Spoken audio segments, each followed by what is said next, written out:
For me, it was preordained that the military was going to be a large part of my life. It was just going to take many years to become a reality. I was born in 1945 and escorted home by my dad and his brothers, all dressed in uniform. World War II was coming to an end, but peace was not going to be an easy transition for our little family. The first years of my young life revolved around visits to the repatriation hospital and observing my father, always as an abstract figure. My father had returned from New Guinea, suffering reoccurring bouts of malaria, coupled with what we now know as post-traumatic stress disorder, suffering terrible nightmares. Even today, he thinks the Japanese have landed on the front lawn, waking up with his hands around my mother's throat, attempting to strangle her. My mother, another casualty of war.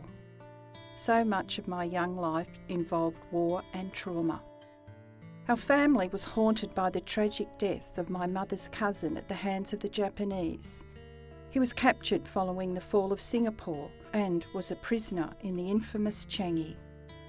Our family thought he was still alive, as they had been receiving intermittent notes suggesting he was.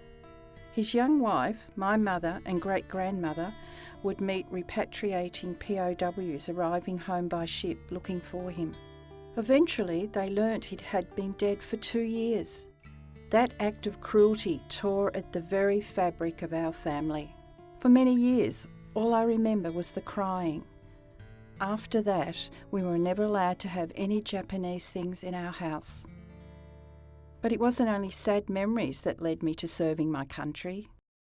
When I was 3, I saw my grandfather's friend dressed up in his light horse uniform, his leather boots and leggings, his slouch hat with plumage. He was so handsome and brave to a 4-year-old. I'd just peep around the corner and look at him, too shy to say anything. But I treasured these images all my life. I also remember the death of King George. I was 7 years old, and the principal came into the classroom. He made us stand to attention and told us about the King's death, and that we would now have a Queen to rule over us.